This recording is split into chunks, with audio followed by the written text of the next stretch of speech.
Last week, you learned about the concept of globalization and how it works. In this concept map, we can see that globalization is not just a simple topic which can be explained in one sentence. In fact, it is a very broad topic which is also interrelated on different sectors of our society. In this video, we will focus our discussion on the economic aspect. Welcome to this week's lesson, the globalization of world economics. At the end of this week, you should be able to define economic globalization, identify the actors that facilitate economic globalization, narrate a short history of global market integration in the 20th century, and articulate your stance on global economic integration. Let's get started. The International Monetary Fund, or IMF, regards economic globalization as a historical process representing the result of human innovation and technological progress.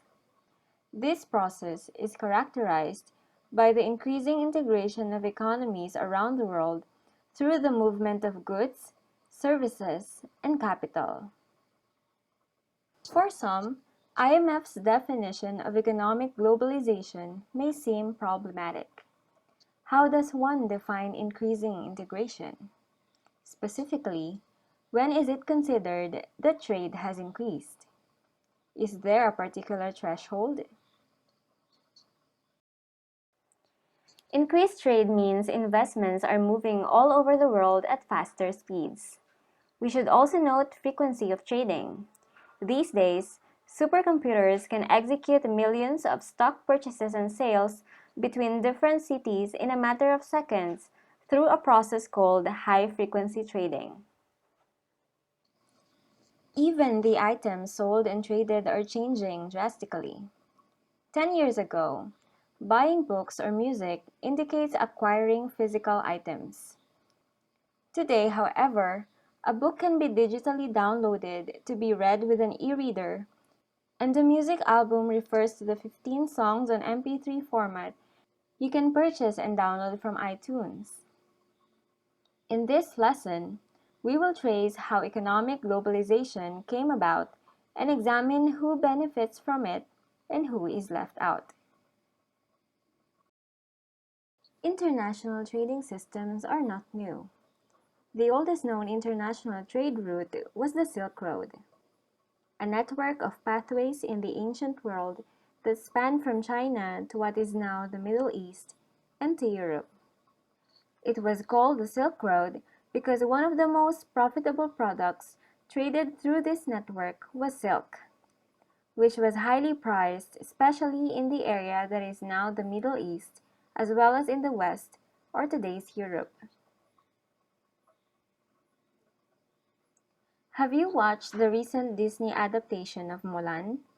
You may have observed the film's mention of the Silk Road. Let's watch this clip.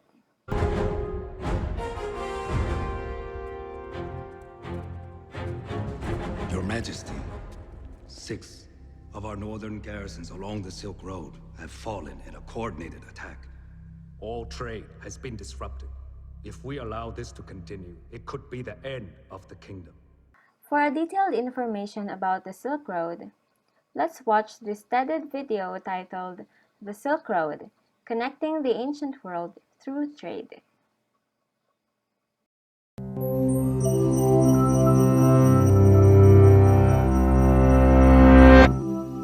A banker in London sends the latest stock info to his colleagues in Hong Kong in less than a second. With a single click, a customer in New York orders electronics made in Beijing, transported across the ocean within days by cargo plane or container ship. The speed and volume at which goods and information move across the world today is unprecedented in history. But global exchange itself is older than we think, reaching back over 2,000 years along a 5,000-mile stretch known as the Silk Road. The Silk Road wasn't actually a single road, but a network of multiple routes that gradually emerged over centuries, connecting to various settlements and to each other, thread by thread. The first agricultural civilizations were isolated places in fertile river valleys, their travel impeded by surrounding geography and fear of the unknown. But as they grew, they found that the arid deserts and steppes on their borders were inhabited not by the demons of folklore, but nomadic tribes on horseback. The Scythians, who ranged from Hungary to Mongolia, had come in contact with the civilizations of Greece, Egypt, India, and China. These encounters were often less than peaceful. But even through raids and warfare, as well as trade and protection of traveling merchants in exchange for tariffs, the nomads began to spread goods, ideas, and technologies between cultures with no direct contact. One of the most important strands of this growing web was the Persian Royal Road, completed by Darius I in the 5th century BCE. Stretching nearly 2,000 miles from the Tigris River to the Aegean Sea, its regular relay points allowed goods and messages to travel in nearly 1/10 the time it would take a single traveler. With Alexander the Great's conquest of Persia and expansion into Central Asia through capturing cities like Samarkand and establishing new ones like Alexandria as Shat, the network of Greek, Egyptian, Persian, and Indian culture and trade extended farther east than ever before, laying the foundations for a bridge between China and the West. This was realized in the 2nd century BCE when an ambassador named Shang Qian, sent to negotiate with nomads in the West, returned to the Han Emperor with tales of sophisticated civilizations, prosperous trade, and exotic goods beyond the western borders. Ambassadors and merchants were sent towards Persia and India to trade silk and jade for horses and cotton, along with armies to secure their passage. Eastern and Western routes gradually linked together into an integrated system spanning Eurasia, enabling cultural and commercial exchange farther than ever before. Chinese goods made their way to Rome, causing an outflow of gold that led to a ban on silk, while Roman glassware was highly prized in China.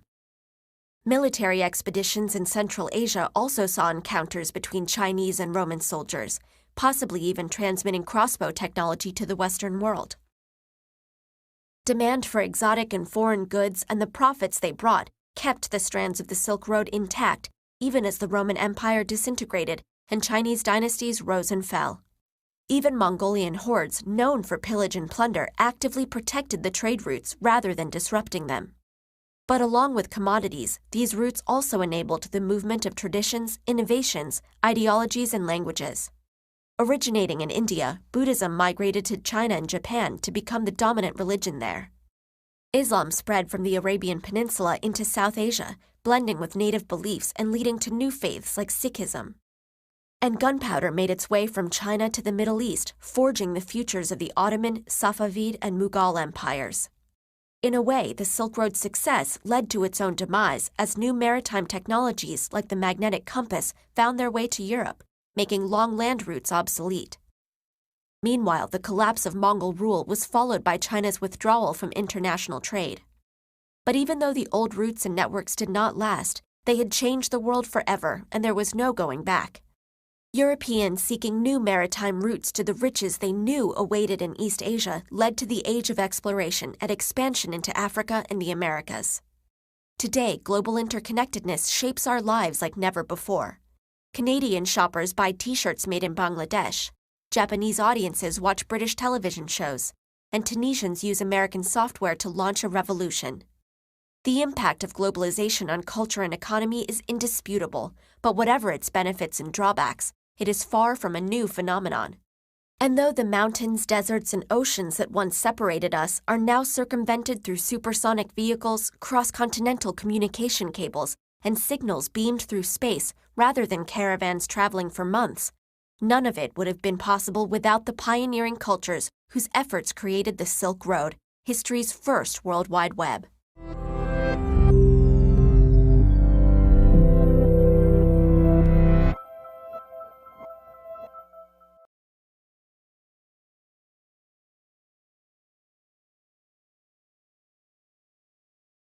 While the Silk Road was international, it was not truly global because it had no ocean routes that could reach the American continent. So when did full economic globalization begin? According to historians Dennis Flynn and Arturo Giraldes, the age of globalization began when all populated continents began to exchange products continuously. and in value sufficient to generate impacts on all trading partners. Flynn and Giraldez traced this back to 1571 with the establishment of the galleon trade that connected Manila in the Philippines and Acapulco in Mexico. This was the first time that the Americans were directly connected to Asian trading routes. The galleon trade was part of the age of mercantilism. From the 16th century to the 18th century, countries competed with one another to sell more goods as a means to boost their country's income. To defend their products from competitors who sold goods more cheaply, these regimes imposed high tariffs, forbade colonies to trade with other nations, restricted trade routes, and subsidized its exports. Thus, mercantilism was also a system of global trade with multiple restrictions. Reflect on the idea that the Philippines is central to the history of economic globalization. As a Filipino, how do you feel about this? Pause this video and leave your message in the comment section below.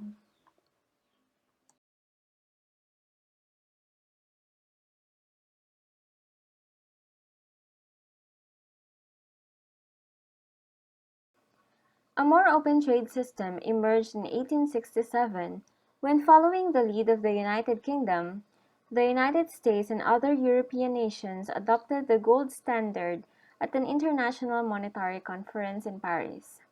Broadly, its goal was to create a common system that would allow for a more efficient trade and prevent the isolationism of the mercantilist era. The countries thus established a common basis for currency prices and a fixed exchange rate system, all based on the value of gold. Despite facilitating simpler trade, the gold standard was still a very restrictive system as it compelled countries to back their currencies with gold reserves. During World War I, when countries depleted their gold reserves to fund their armies, many were forced to abandon the gold standard. Since European countries had low gold reserves, they adopted floating currencies that were no longer redeemable in gold. Returning to a pure standard became more difficult as the global economic crisis called the Great Depression started during the 1920s and extended up to the 1930s. This depression was the worst and longest recession ever experienced by the Western world. Some economists argue that it was largely caused by the gold standard, since it limited the amount of circulating money and therefore reduced demand and consumption. If governments could only spend money that was equivalent to gold, its capacity to print money and increase the money supply was severely reduced. Economic historian Barry Eichengreen argues that the recovery of the United States really began when the US government abandoned the gold standard and was able to free up money to spend on reviving the economy. At the height of World War II, other major industrialized countries followed. Though more indirect versions of the gold standard were used as late as the 1970s, the world never returned to the gold standard of the early 20th century. Today, the world economy operates based on what are called fiat currencies. These are government-issued currencies that are not backed by precious metals and whose value is determined by their cost relative to other currencies. This system allows governments to freely and actively manage their economies by increasing or decreasing the amount of money in circulation as they see fit. After the two world wars, world leaders sought to create a global economic system that would ensure a longer-lasting global peace. They believed that one of the ways to achieve this goal was to set up a network of global financial institutions that would promote economic interdependence and prosperity. The Bretton Woods system was inaugurated in 1944 during the United Nations Monetary and Financial Conference to prevent the catastrophes of the early decades of the century from happening again and affecting international ties. The Bretton Woods system was largely influenced by the ideas of British economist John Maynard Keynes, who believed that the economic crises occur not when a country does not have enough money, but when money is not being spent, thereby not moving. When economies slow down, according to Keynes, governments have to reinvigorate markets with infusions of capital. This active role of governments in managing spending served as the anchor for what would be called a system of global Keynesianism. Delegates at Bretton Woods agreed to create two financial institutions. The first was the International Bank for Reconstruction and Development, or World Bank. It was responsible for funding post-war reconstruction projects and was a critical institution at a time when many of the world's cities had been destroyed by the war. The second institution was the International Monetary Fund, or IMF, which was to be the global lender of last resort to prevent individual countries from spiraling into credit crisis. If economic growth in a country slowed down because there was not enough money to stimulate the economy, the IMF would step in. To this day, both institutions remain key players in economic globalization. Shortly after Bretton Woods, various countries also committed themselves to further global economic integration through the General Agreement on Tariffs and Trade in 1947. GATT's main purpose was to reduce tariffs and other hindrances to free trade. The high point of global Keynesianism came in the mid-1940s to the early 1970s.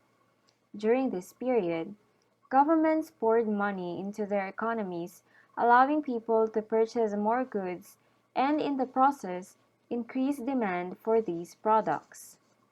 As demand increased, so did the prices of these goods. Western and some Asian economies like Japan accepted this rise in prices because it was accompanied by general economic growth and reduced unemployment. The theory went that as prices increased, companies would earn more and would have more money to hire workers.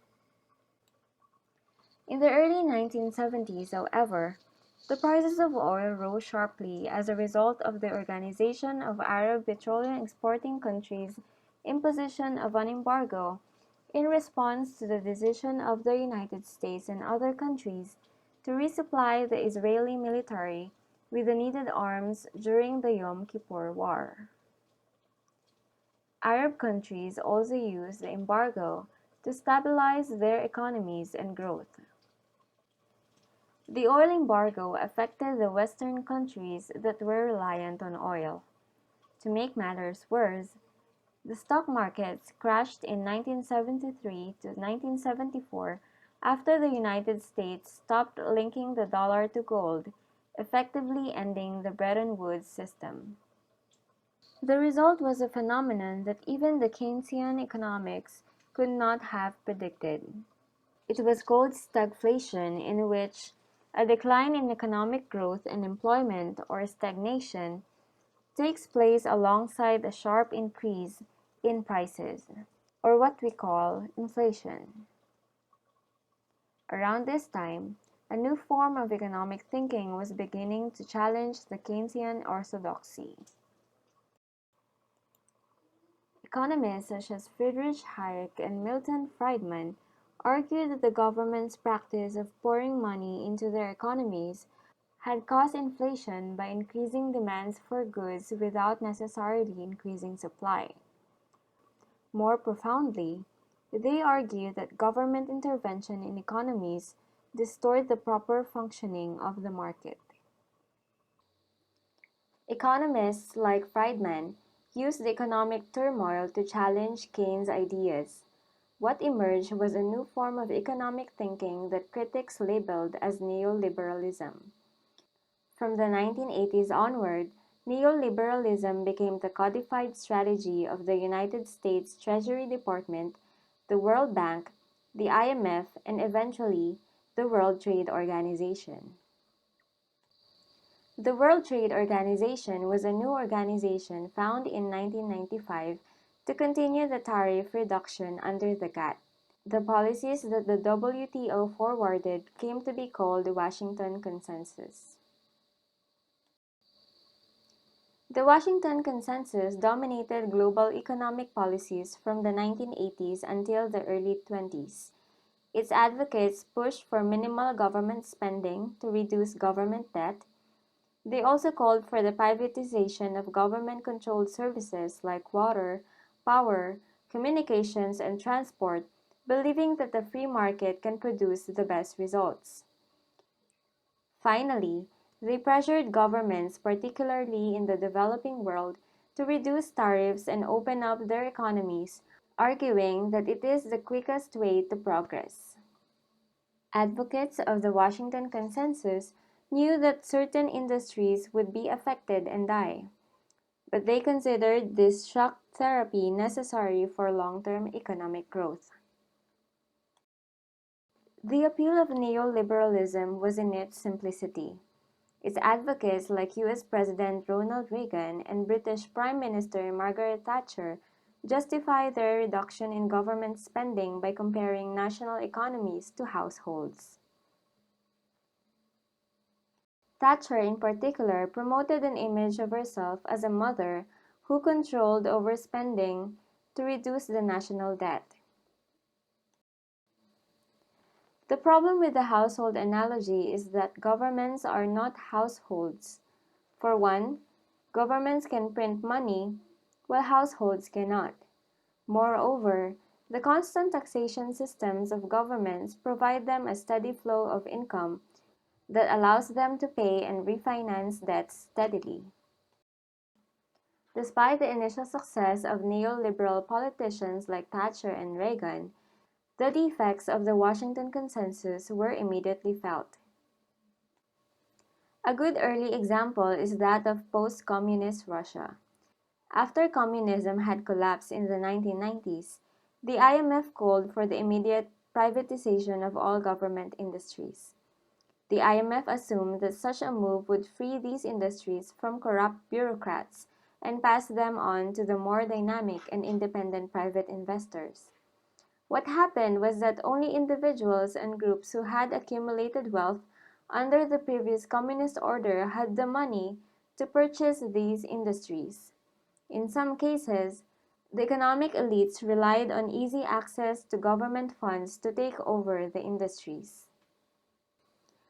Russia's case was just one example of how the shock therapy of neoliberalism did not lead to the ideal outcomes predicted by economists who believed in perfectly free markets.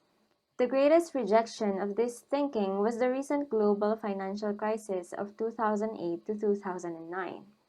Neoliberalism came under significant strain during the global financial crisis of 2007 to 2008 when the world experiences the greatest economic downturn since the Great Depression. The scaling back of regulations continued until the 20s, paving the way for a brewing crisis. In their attempt to promote the free market, government authorities failed to regulate bad investments occurring in the U.S. housing market. Taking advantage of cheap housing loans, Americans began building houses that were beyond their financial capacities. To mitigate the risk of these loans, banks that were lending house owners money pooled these mortgage payments and sold them as mortgage-backed securities. One MBS would be a combination of multiple mortgages that they assumed would pay a steady rate. Since there was so much surplus money circulating, the demand for MBS increased as investors clamored for more investment opportunities. In their haste to issue these loans, however, the banks became less discriminating. They began extending loans to families and individuals who were unlikely to pay their loans back. These high-risk mortgages became known as subprime mortgages. Financial experts wrongly assumed that even if many of the borrowers were individuals who would struggle to pay, a majority would not default.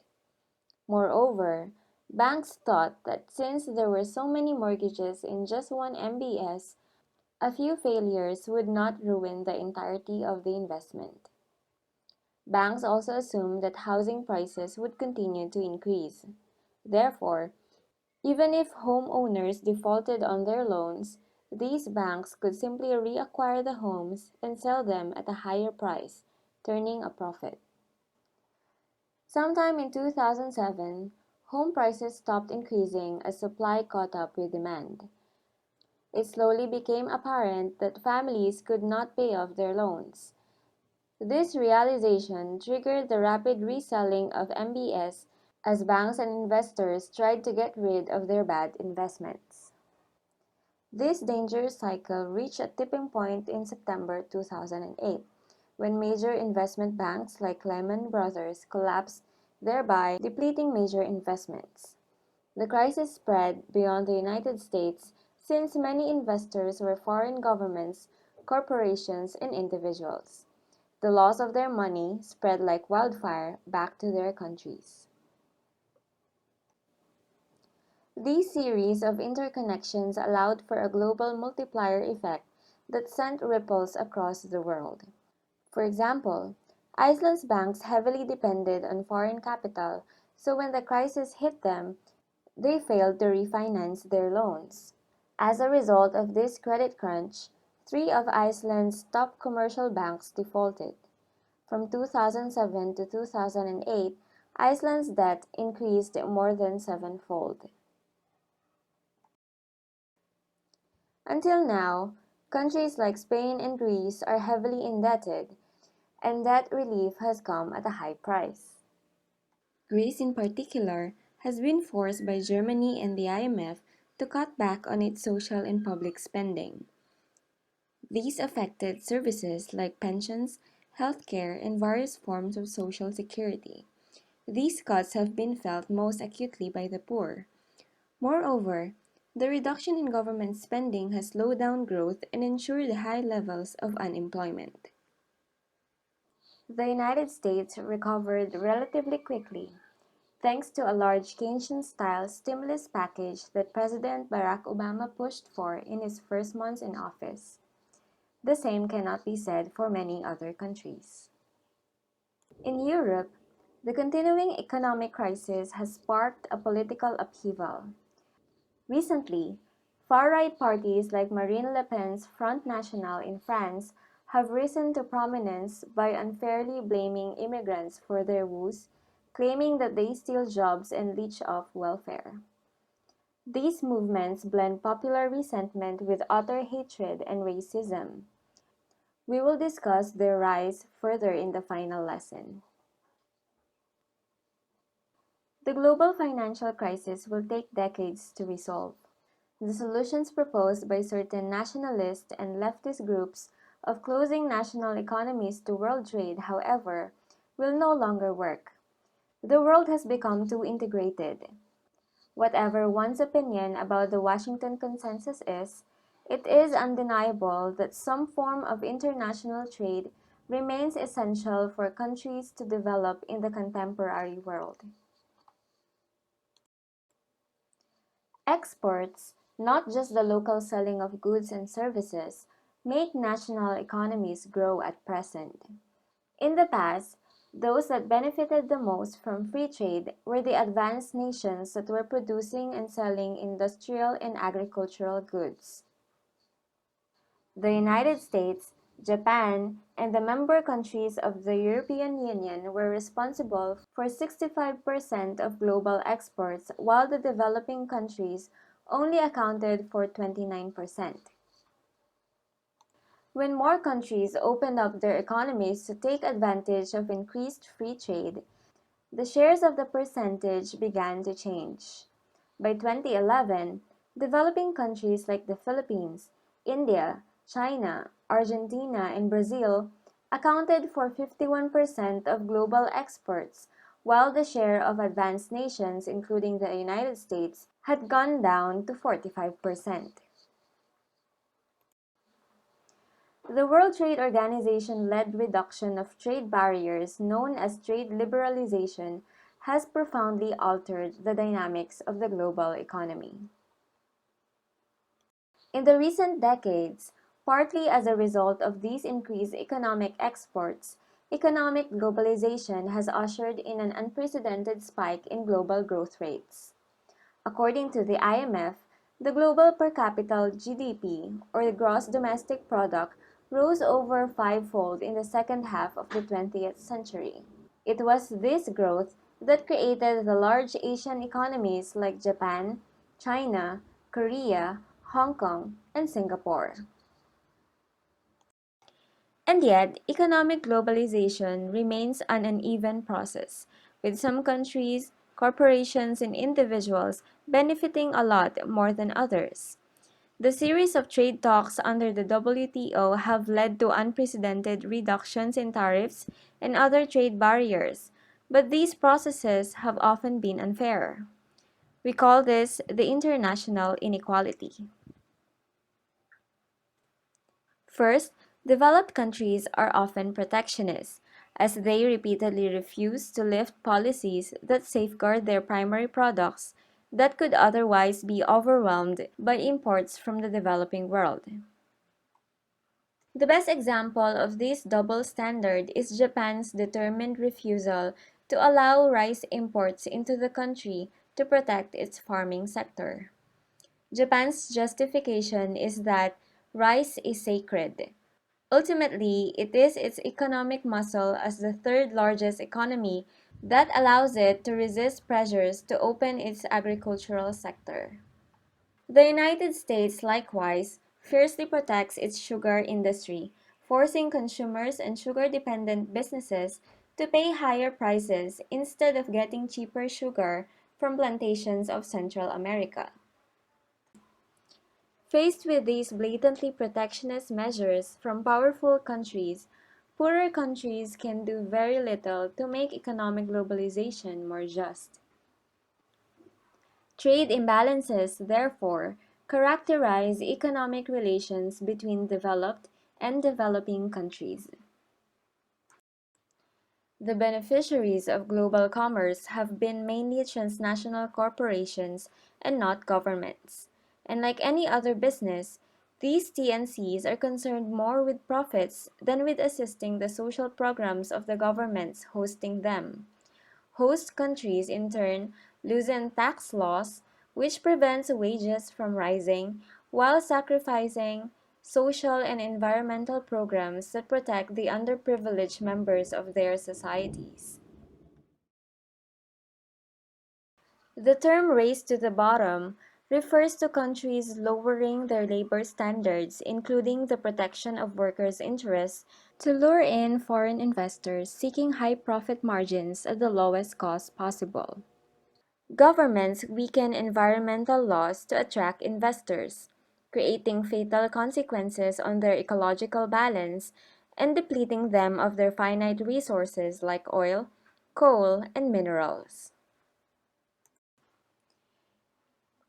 International economic integration is a central tenet of globalization.